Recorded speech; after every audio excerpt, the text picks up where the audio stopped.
Again. Hello. I am here. Jay's finishing up. We've had an extremely busy afternoon and he'll be here very soon.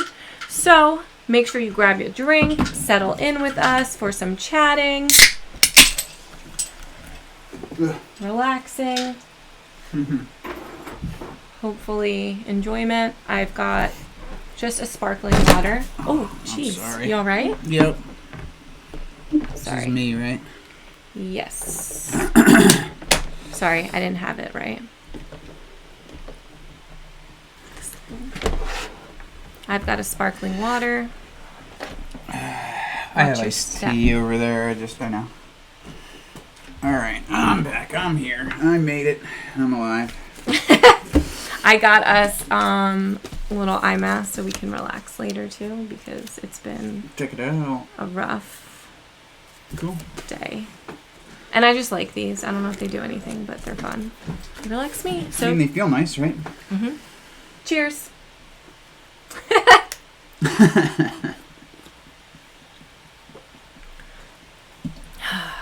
Settle in.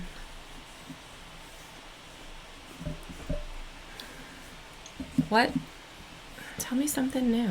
Let's see. I'm trying to think of what I listened to in the morning on my way into work. Tell you something new.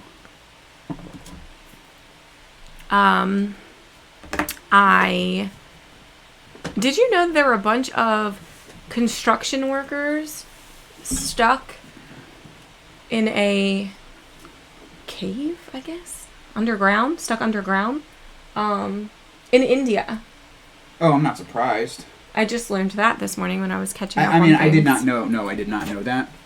I just heard that, and knowing so a little bit about how, like, I've watched some videos on how construction is done in some other countries. Oh. And it does not surprise me that India in particular would have issues. Really? A lot of stuff just, like, slapped together. It felt like to me, like, From what you were watching. very little oversight as far as, like, we have OSHA. Yeah. That across the board, if you're working, like, OSHA can come in and say, like, yo, this isn't safe. You're shutting down until you're doing it safely.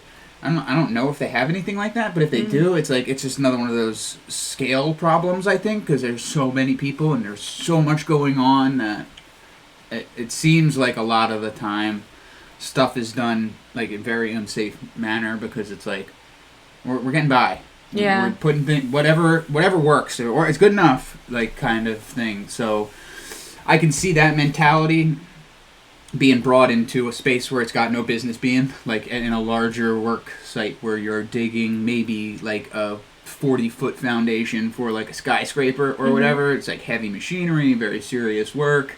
And if you don't do that digging right, like you're talking about the guys that are down there dying potentially, right? So like, yeah, you want to be doing that stuff right. Not like, whatever works, good enough, get by, Yeah. kind of thing. I'm still not going anywhere. I'm just going to be... Oh, shit. You just undid it. Hold on. I am so sorry. Oh, sorry. It's just It's been that day for me. Yeah, it's literally been that kind of day where like... Lord. So apparently these workers have been stuck underground for 10 days. Today was the 10th day. They've been sustaining off of dry food. Okay. And today was the first day that they were able to eat warm, fresh food. They figured out some type of like piping, tubing system or whatever to get food to them. Yeah. But they still have not, from what I heard from this morning. So it could be updated by now. No, it's funny. But I found that like just shocking, like you normally hear of things like that when people are doing so-called dangerous work where they're going underground or they're doing tasks that it's like they've signed on for that type of risk. And yes, there's risk in construction, there's risk in any field, but those types of workers often don't think about the risk being like this every day of their job, right? Like you just don't. Yeah, you kind of can't do the work if you're thinking. So it's weird, right? Because I paint. and so I'm on ladders pretty often. We don't do like high work like I used to when I was younger, but sometimes you still like have to get 20, 30, 40 feet off the ground on a ladder. Like you're always kind of aware and cognizant of like, nah, this is one of those, if I make a misstep, I'm just as likely done forever as I am like maybe never able to work again because I just broke like 6 vertebrae in my back and neck and my hips and my, my pelvis or whatever. So like you're aware of it, but only in that sense of like, be careful, not like that other stuff of like, if I fall, I'm gonna be like totally broken or dead. Like you don't really, I don't know, those thoughts don't really cross my mind too much. Yeah. I mean, they do, but I just let them go by. I don't get any benefit out of like dwelling on it. Right. It just is like a scary thing that you're like, well, I mean, if it happens, okay, I guess it's, not anything. If I fall, I fall, man. Like, what am I supposed to? Somebody's got to get up there and paint this thing. I know. It's just scary. I hope that they're able to get everyone out of there and that it turns out to be a successful No, it's just thing it's for so all crazy. Of them workers.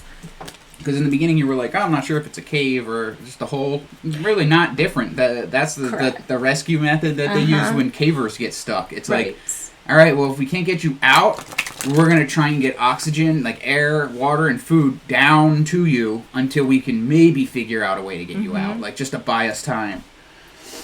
But just so scary, and scary to think that, you go to work and like the plans you make for the rest of your day and just all of that completely being disrupted by something completely out of your control, Yeah. Like, just absolutely just sad. And I hate hearing those stories. They happen all the time, Like, I know Chile has had many with workers. Oh, and it happens here, right? In elementary school. I remember one day. Like recently? No. I'm 38 years old. Sorry. So my elementary school days were not recent, dear. Not even a little bit.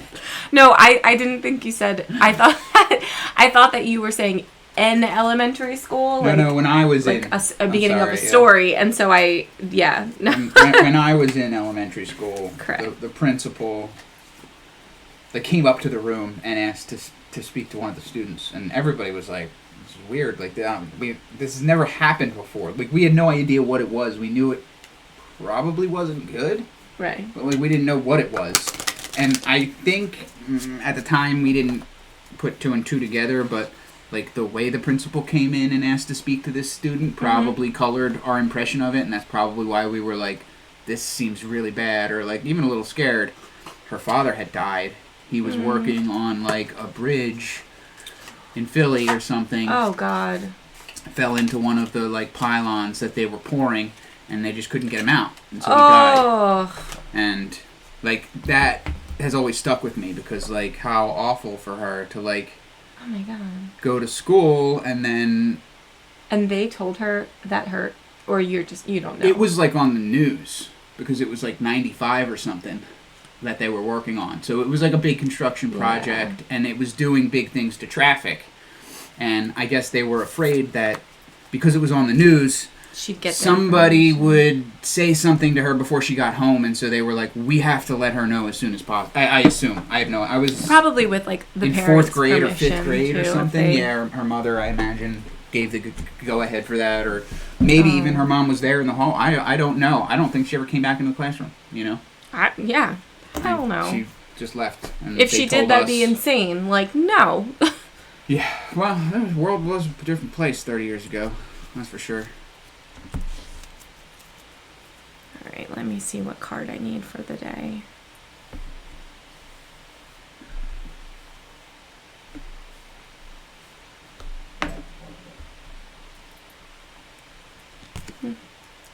Ooh, the Emperor. A major card. Oh, sorry. I'm going to take it from your view right away.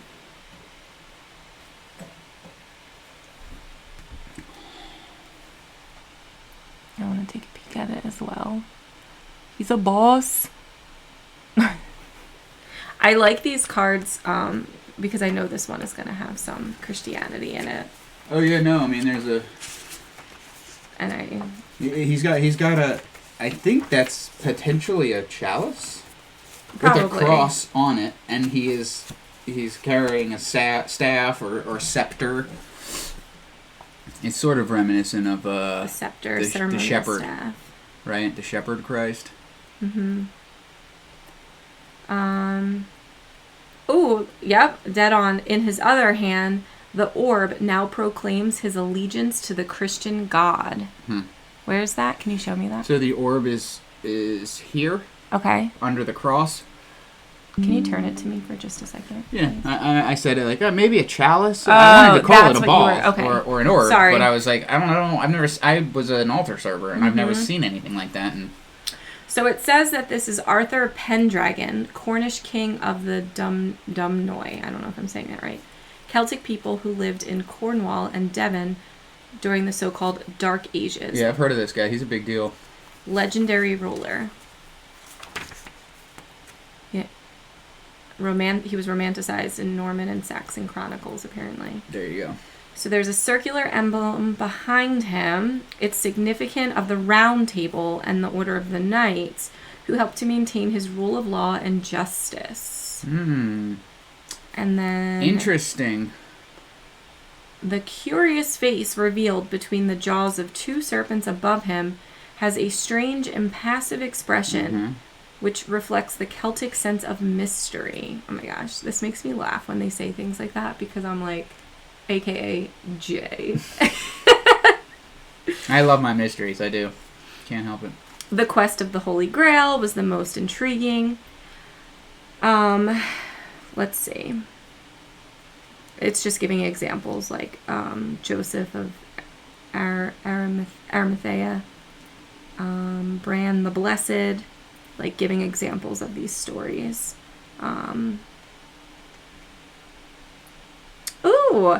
It says Bran the Blessed has been linked with Janus, an ancient Celtic god of the underworld, whose cult was associated with the regeneration of the soul or a rebirth through mysterious rites.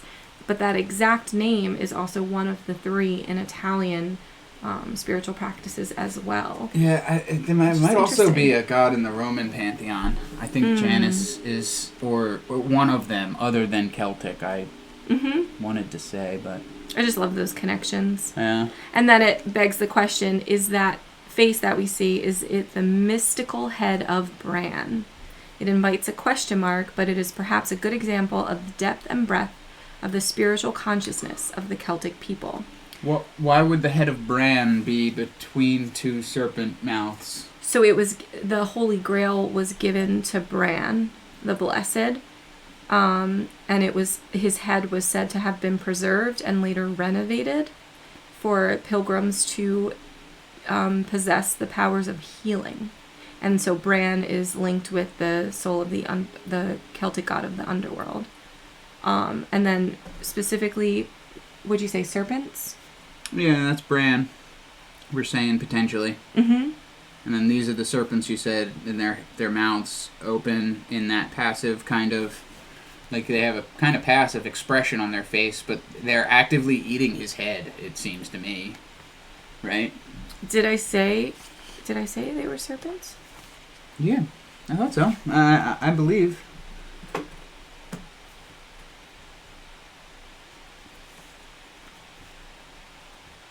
The circular emblem behind him is significant reminder of the Round Table.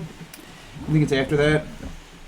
Oh, yeah, you're right. The curious face revealed between the jaws of two serpents above him. Yeah, so the two serpents above him with like a impassive expression, was it? That they said? Yes. So this is what we're talking about here. Gotcha. Huh. I don't know. Let's see more. So, let's see. It talks about the two ram's heads on either side of the throne.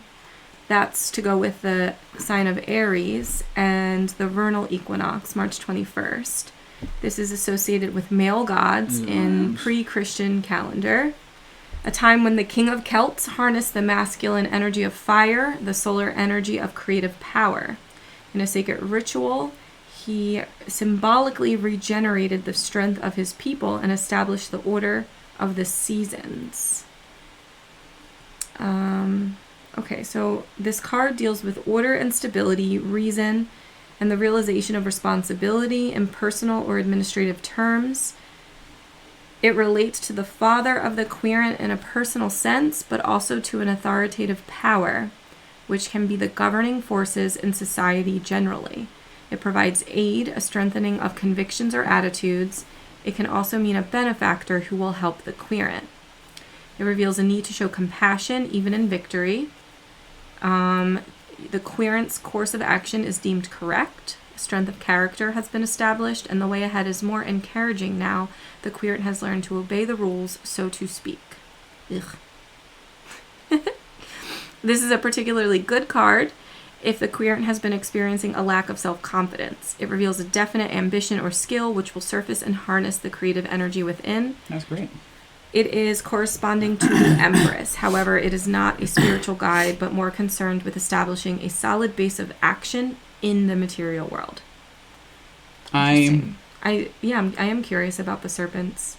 I feel the same way about rule following, I especially know. societal. Obey. I hate that word, societal obey. rule following or obedience, but I don't necessarily interpret it that way. No. Like, I interpret it as, you've learned enough to pass as that, right? To give that impression.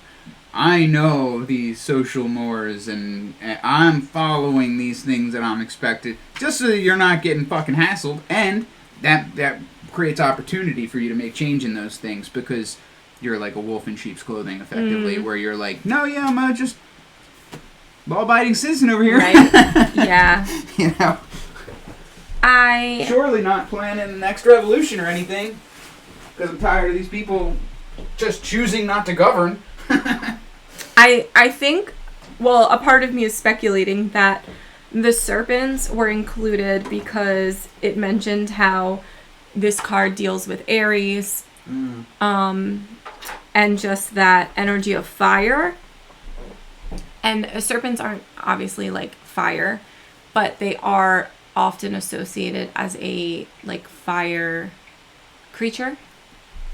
Well, yeah, I mean, they're You know. closely aligned to dragons, right? Which are fire. Mm-hmm. But they're also sort of seen as like bad or evil, right? That we have like a biological imperative or fear Right. toward An aversion. snakes, Mhm. right? But I think it's fair to say we have a biological fear or aversion to fire as well. You know, kids need to be taught, don't put your hand on the hot stove. You don't usually have to teach a kid, don't stick your hand into the fire. Like, it's warm, they figure out that, like, I get this close, it hurts. I wouldn't want to go closer than that. That's it. That's all they need. I also think that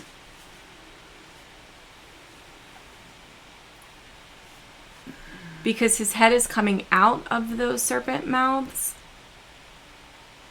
maybe it's symbolic that in like darkness, like since they mentioned like the link to the underworld of spirituality, so like in these like dark so-called like underworld creatures, like there is enlightenment, and then this head is symbolic of this maybe person or god associated with the underworld that gave healing, you know, so that with enlightenment there's healing. And Well, that's close to what I was going to say. He was known for healing, right? But also that, like, they preserved a part of him. mm-hmm. And they mentioned, like, restoring it? I don't know. Regeneration too. Restoration, I think, was the word that was used in the card. So, like, I don't know what that means for a human skull that's been decomposing for however long. But the idea that that restoration could help impart the people who are interacting with it, with this healing that this person was known for or whatever, I'm seeing a common thread here of, like, I don't know, not cheating death necessarily, but like we're working with it rather than fighting it or something. And that sort of, I think, is illustrated with that face not really coming out of the two snake heads. It's like the two snake heads are trying to consume him from each side of his profile, And so, despite they're going after him, like he's pushing past it or through it somehow. Like it's not affecting him the way that you would think, because it doesn't look like he's being consumed by serpents. He has a pretty passive expression on his face. Yeah. Like, but that's not the face I would make if I was getting eaten by 2 snakes.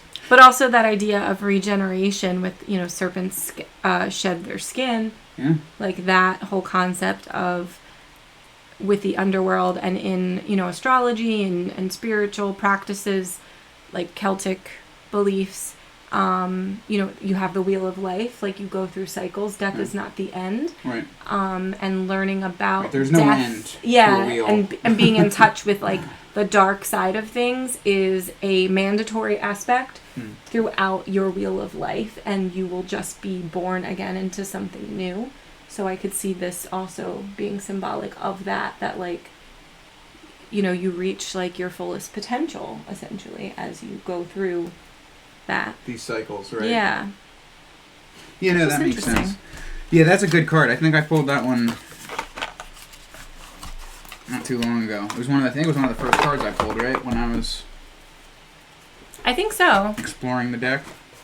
I'm trying to think of like what. Whoa. Did I do something? No, I did. I'm not sure. Oh, I know. I think I know what I did. Trying to think of what that means for me. An authority figure. Right? That's what it was saying? Like a... Yeah, my thought... Would you like my interpretation of what it means for you? Yeah, I think so. It has to do with work. I was thinking that too. Right? That you're like, alright, I have a better understanding of what is being done here, what isn't being done here, what is expected to be done here, like, and, that maybe you're going to be able to do a little more. In other ways. Right, yeah, like, like we were saying, like, now I know how to obey or follow the rules or play by your, parameters, so it's going to look like I'm doing that. But really, I'm on a justice mission here to try and change these things that are not the way they should be, that lots of innocent people are being harmed by. Mm-hmm. And so I'm going to play by these rules, and it's going to look like I'm harming innocent people. But I'm not going to be doing it. You're just not going to see. And I'm also, on a crusade to change these things so that the next person that comes along that's like me doesn't have to bend over backwards to try and help somebody. Yeah. Because that's just dumb. Let's pull a card from... People are like, what the hell does she do? My black and white deck.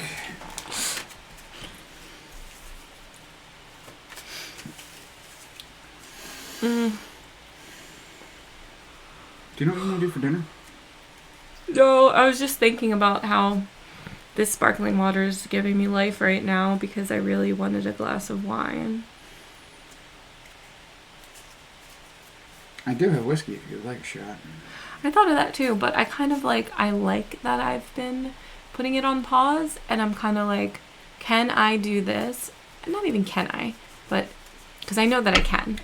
But do I have the self-discipline right now to just not do this until I don't know, maybe 30 days would be nice to be like, oh yeah.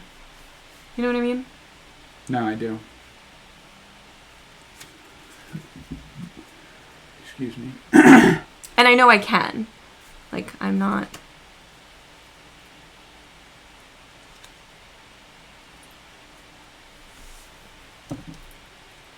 No, I know you can do it too. Nope, it's this one. I love when that happens. Okay. I got the Knight of Swords. Do you want me to hold it here? And I got him reversed. But, so, we'll read both, obviously. But I was going to say, sometimes it depends on, how you flip your cards. Sometimes I'll get every card reversed because I literally flip them like that. If you go like this, Yeah, constantly. no, I think I flipped it the way a way I don't normally flip these cards, like a playing card rather than a tarot card. Sometimes try to do it differently. yeah, sometimes I mess that up myself, and so I'm like, well, that wasn't genuine. Swords, here we go. The Knight. So, upright, this way, dynamic, reactive, opinionated. Reversed, it stands for imprudence, being quarrelsome or impatient. The Knight of Swords wears a full armor as he rides his horse toward a battle. He is brave and pure of mind, as is his white horse. Holding his sword upright in his right hand, excuse me, he guides the horse with his left. His forward momentum is accentuated by the storm clouds as the trees whip in a wild wind.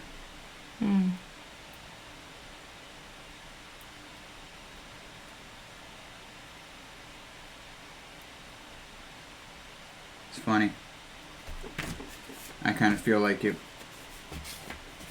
that was my card for me today, and it is both, depending on the situation. Yeah. Yep. What were you thinking? That you are quarrelsome? Oh yeah, I mean, we were talking. It wasn't a great day. I've absolutely been quarrelsome. I am just generally opinionated, right? I am. I have opinions. I'm not afraid to share them. I would like to think that I am also not afraid to change them if I am met with a good piece of evidence suggesting I'm incorrect. But that's why I am partially as opinionated as I am, because I don't have anything to make me believe I am incorrect, and so yeah, that's a strong opinion, I think. I don't think you're wrong to be like, oh no, I'm pretty sure. I mean, there are obviously opinions I have that I'm like, oh, I kind of think it's this way. And I wouldn't say that I'm like, oh man, there's strong, opinions on that. But like other things, organized religion, democracy, Capitalism. Not even that. Not even that, really. I would say I have strong opinions on aspects of capitalism, right? But not I don't have an economics background. I don't understand the politics of that stuff well enough either. It's too big. It's too big a thing to have strong opinions on, in my opinion. I can't wrap my head around something that's that large, but there are absolutely aspects of it, certain profit chasing that I'm like, oh yeah, no, fuck all those people, fuck them right to hell, absolutely. Like yesterday, let's do that, because, that there's just, you gotta draw the line somewhere. But I would also be pretty quick to hop on a steed and grab a sword and be like, let's get it, motherfucker. You definitely would. That is without a doubt accurate. Riding right into the storm. Yep. No, 100%. Let's do this thing. And I'll be the emperor that just commands it of you. That sits there and is like, yes, please. Thank you. Whew. You have a half day tomorrow? I do. I have a half day, and then I have the oil change scheduled on the vehicle. AAA, right? But we can go get lunch together if you'd like. Yeah, I'd like that. We can have a lunch date. Yes, please.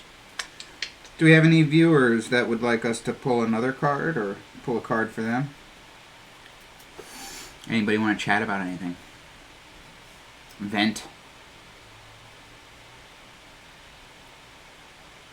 The rainy weather. Yeah. Well, at least it's not freezing inside the house anymore. I'll take it. Yeah. It's a small victory, but a victory nonetheless.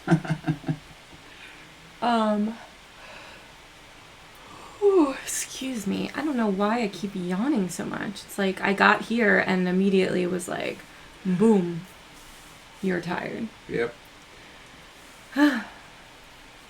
I want to look up if that, like the Massachusetts Indigenous Peoples Day of Grieving, I believe, or Day of Mourning maybe is what they called it, has a virtual link again, like we had looked at before, if you remember. Yeah, I do remember. That was really cool. It was really neat, and I really liked being able to, like, virtually participate in that during my very American holiday of Thanksgiving. Yeah. I feel like that's necessary, and that should be, like, spread around more. Because you can just, like, log on, and it's, like, a reminder. Like, I think it is okay to have this celebration where you're like, well, I'm getting together with my family, and we're all just sharing things that we're grateful for, and, you know, it's just time together, which we all need. Everybody needs more of, like, uninterrupted time together to look on the positive. But because this day has such historical importance, it's also important to remember that, to put a little value in that, and, you know, like, talk to your kids about it. And if, you know, and it doesn't need to be like some big lesson, but if you can log on to something like that and look at it, it's like, look, these people live today. Right, that's super important, right? Yeah, I can't like tell step you one. how many American Indians, Native American, whatever they prefer, have said, like, the amount of people that think Indians were just a thing, like, a long time ago is shocking. Where I have to be like, no, yeah, we still are on those fucking reservations you guys put us on 150 years ago or whatever it was now. And, like, yeah, sure, some of them are getting settlements from the federal government, like millions, billions, I think, even in some cases, of dollars. But, again, I've heard more than once that, like, that money isn't really being used the way that it's supposed to because of the way the reservations are set up. That money is basically in control, or being controlled by, like, a very small group of people. And so, like, we know people and resources. Most of those resources are going to that small group of people. And so there aren't, like, huge, you know, renovations being made to the reservation itself. A lot of them are, like, they still operate with dirt roads and, like, homes that would be condemned in a typical American society. Like, the government would step in and say it is unsafe for anyone to live here until X, Y, or Z has been, you know, fixed. And people like to act like, oh, that's because of reservation laws and they don't want to be a part of us, so that's their problem. But we meddle in other people's problems all the time, and we had no issue meddling in creating these problems. Yeah, exactly. Right? So, like, that's a cop-out, 1,000%. You know, I'm sure if there's the country solutions. looked the way that it did when we forced them onto reservations, I don't think they would be accepting that settlement, or they would be like, nah, for what? What are we going to do with that? Why? Right? That's nothing compared to all this. Look around at all this. You're going to buy this somehow, dude? Like, all this land? No. Well, and a lot of it, too, a lot of those signings came with such incorrect terms, you know, lies that you're going to get this, and then it never came. Oh, God. Over hostages, essentially, like, threats of death, like, you can either sign this and we'll relocate you, or we will murder everyone in your tribe. Yeah. Like, of course, fine, I'm going to sign. Like, I literally have no choice. Yeah. It's so, And just when you had mentioned how, thinking of the way this country looked then, like, my heart just cracked because I love nature, and I don't even know that I've ever fully imagined that aspect of it back then. Really? I just don't know that I've ever sat with that, and so I just, that like hit me hard. Oh, to I just thought everybody think- did that. I feel like don't know. I've been doing that since I was like a kid, and somebody told me like, remember, like, when Native Americans were here, none of these homes, none of these roads, none of this stuff.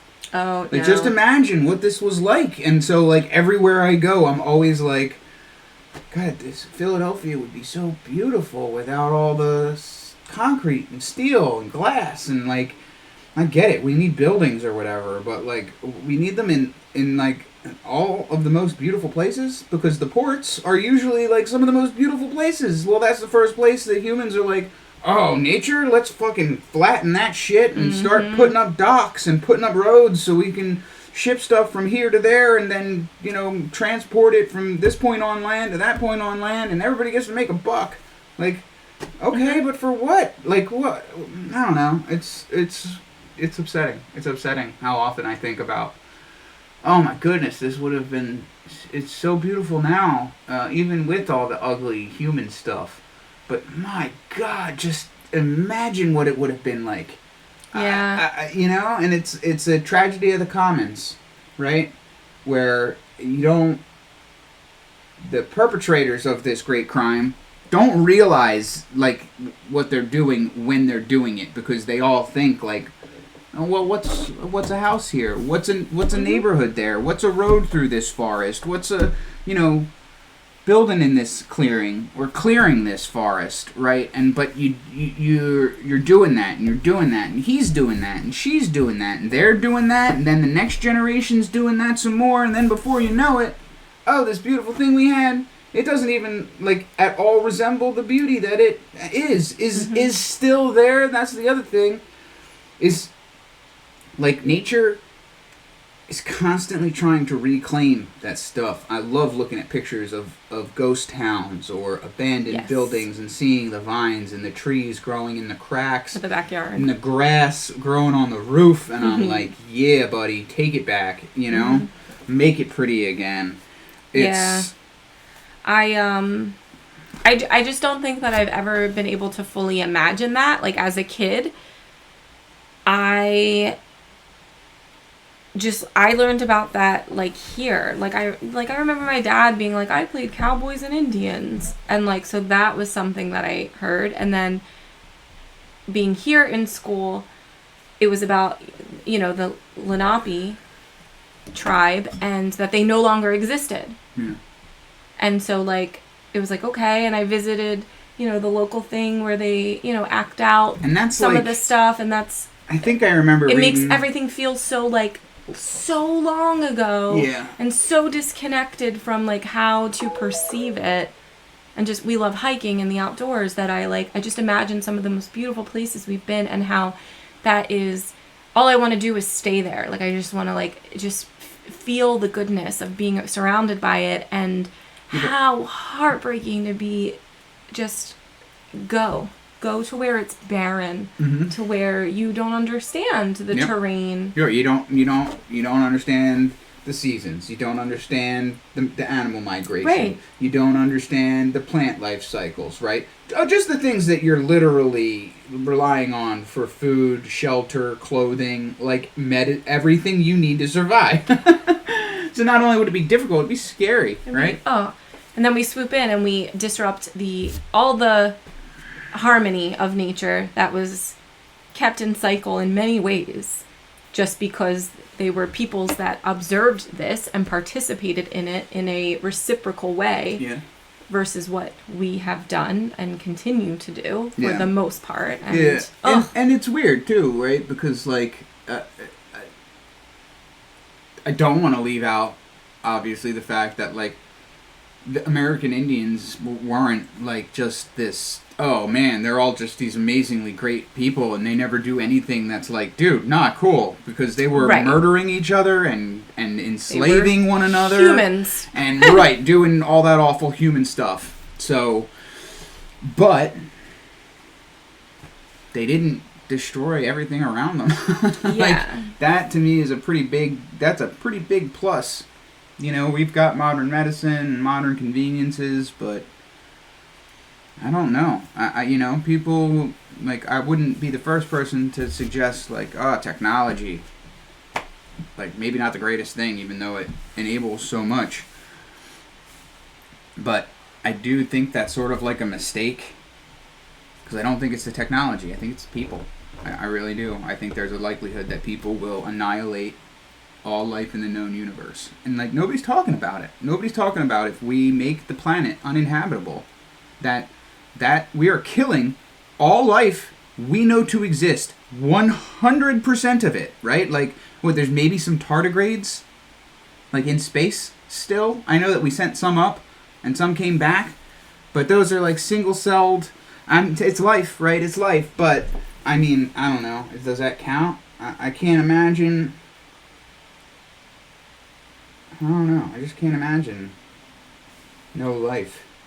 It's a weird concept.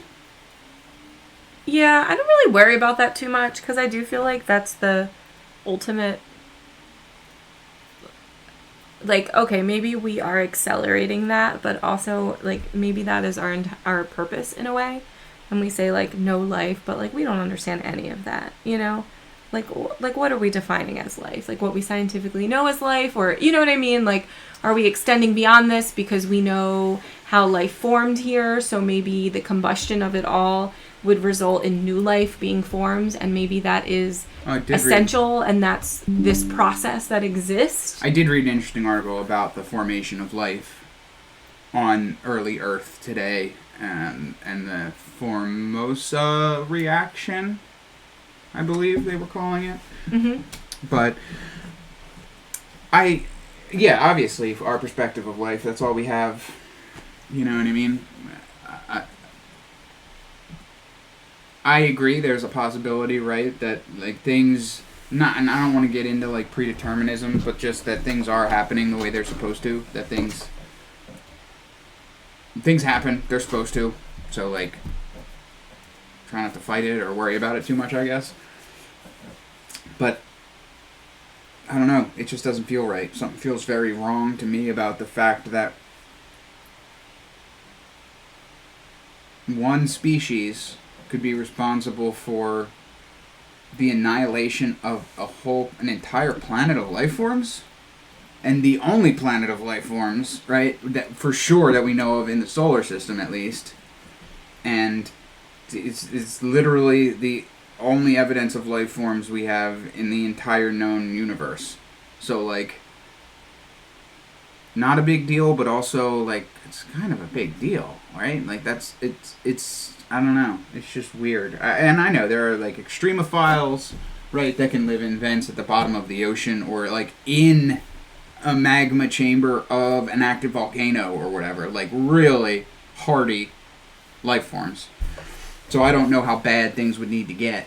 And of course, like you were saying before, it's heading in that direction no matter what we do, right? The universe will experience heat death at some point. Like, the Earth and the moon will, like, the moon is slowly getting a little bit further away from Earth with every rotation, and we're getting, like, slowly closer to the sun. So at some point, like, the Earth will just burn up in the corona or whatever of the sun. So nothing's gonna go forever, but I don't know.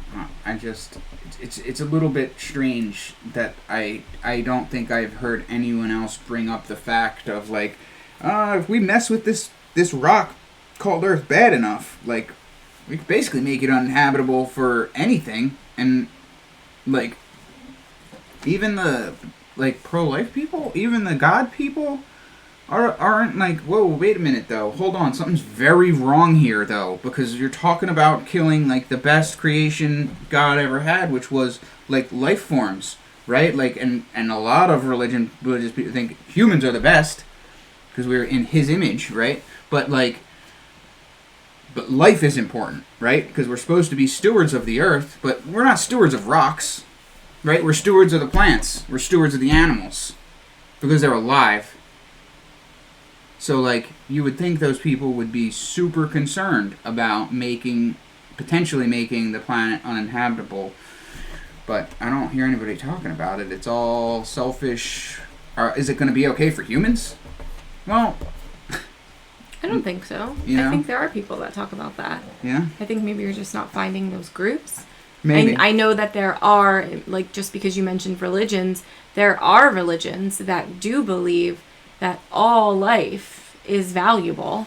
And it Oh, I doesn't knew mean that. that at times you don't need to take a life, but that these things are done with acts of love.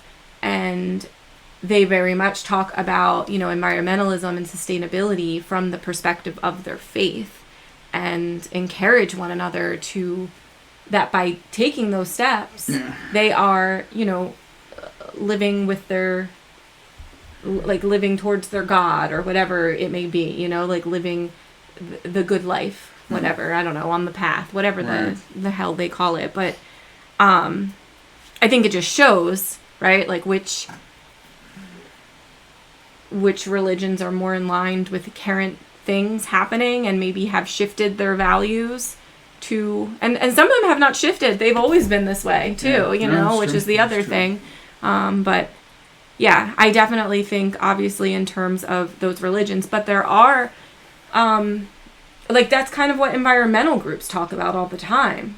Like, they're constantly showing, like, we're getting rid of these species. These species have a purpose. A niche in the biosphere. Spiders, bats, like all sorts of critters and creatures have value and contribute to our web of existence. Biosphere. And to act like they don't matter is just ignorant.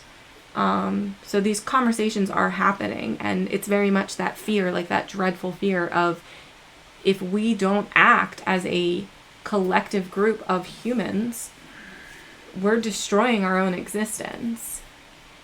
But people aren't interested in hearing that, It's not. I don't even think it's so much that people aren't interested in hearing it. At least in this country, people don't have the time or the energy to hear it and care about it. And there is a ton of money poured into mis and disinformation about the subject by the people who are doing the destruction of the planet. Right? It's great that we don't use plastic bags to 6 plastic bags to bring our groceries home anymore. We stopped doing that like a long time ago.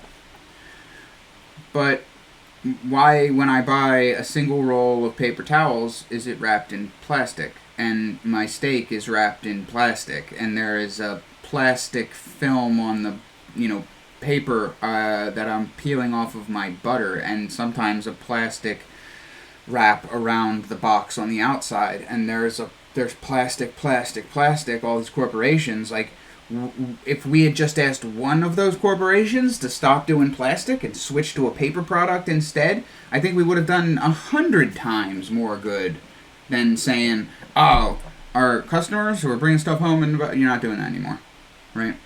And so... Well, I think that's one of the issues and ways that maybe you feel would be most valuable. So a lot of groups will petition for legislation, like the bags, now, if you don't bring your own bag, you will be charged for Right. a bag. So these are all different types of policies that have been... Right, but it's easy to pass adapted. policies and legislation on individual people, right? We only really have power as a collective when we're able to vote, right? That's when we have power. But if you're like one of the Waltons, or someone like Jeff Bezos, right? Like, think about the money that you have. Think about the politicians that we have doing our legislation. You think you could get 5 minutes of FaceTime? Do you think you could do something for them that might make them more inclined to do something for your business? Yeah, and absolutely. And that's the way our government works. So, like, what are we supposed to do as the collective, right? The most people who are, I want to believe, like reasonable, decent humans that want truth, and they want to act on that truth if it's important and necessary. How do we do that when we kind of can't because of the structure that we've set into place? You know what I mean? Where we have elected representatives only ever doing our bidding when it's on a ballot and we are strong enough collectively to say, yeah, we definitely want that thing. If the other thing, the corporations, can at any point step in with like a big motivator and inspire action by the legislation. There's no combating that, in my opinion, right? You would need most people on the same page like all the time, and you would need to have votes often enough to try and circumvent the nasty, shady backdoor money stuff that's going on. How do you do it, right? I don't know that you do. You also have the issue of like somebody like you or me, if we wanted to try and get elected, right, to try and make a change or put a stop to some of this, that like we were saying before, you've got to know and follow at least a certain amount of the rules to even play the game, you know? I've always suspected that a lot of politicians start there, at least with some genuine, I want to be helpful, I want to make my community and country a better place. And you stay in it long enough, and you'll watch them become the villain who's taking money from corporations and saying, yeah, I know the community really wanted me to protect this natural landmark or whatever, but they need that shipping center. And they're going to help me get reelected next. And so we're doing it. And, you know, well, there's nothing I can do about that. There's nothing we even collectively can do about that. You know, it worries me because, like, when you get into that sort of space for a government or whatever, I don't know that there's much that can be done aside from like some kind of like just waiting for catastrophic failure, right? Like a depression or a coup or revolution, right? But that's all really bad stuff that is bloody and awful, and it's human suffering on a very large scale, and I'd like to think we don't have to do that, but logically, I think that's basically the road that we're on, that we seem to be marching down still, and there are no exits. There's no way to get off this road. We're stuck on this road, and like we could theoretically like stop, I think, and try to just backtrack, but like that's got to be like a collective thing. I don't see that happening. So, like, I don't know. Sorry, I'm not trying to make everyone as depressed as I am, but I do see very serious problems that, like, we need to have been working on for, like, the last 15 years. You're not. Like, we're still arguing about whether or not some of these things are actually a problem, despite the fact that they've displaced millions of people already. You know, but I don't know. Maybe it'll start being more real when those corporations start taking serious dollar hits, right? That's when I feel like we see action in our government and legislation. When the economy starts making demands and saying, we're having issues. Like, that's when, all of a sudden we can do stuff. How about that? Well, two things I'd like to say before we leave. One, if you feel passionately about something, write to that specific company. If you know that you really like this product, but you're unhappy with the way it's being packaged, write to it every month, write to it every week. Make the same template, print it, and send it. Yeah, tell your friend and do the same thing. Whatever, because, make it public. But put a little pressure on them to mail respond. It, too. Like, these things do matter, and it matters in every form. And the more you can do, the more impact it has. They do have processes for receiving that stuff, and it's all about the way that they look. And second thing, to check out the day of mourning on Thanksgiving Day if you can, because I think it's valuable. It's also very beautiful. It is very beautiful. It's just nice to be reminded that also in a way, like, what you do have is special, and it is something to be thankful for, because look at people who maybe have had other pains happen to them too. So, you know, it's a good memory. Yeah, no, I think it's a great headspace to get into for that Thanksgiving holiday. All right. Are you ready? I think, I'm ready to call it. If you are, I'm beat. It's been a long day. Sounds good. Until next time. Yeah, thanks for tuning in. We'll definitely be back next Monday at 5 for sure, but maybe Black Friday too. Saturday we might, right, try and jump on. Yeah, we might do a try to little do something. more. Might as well. All right, guys. Till next time.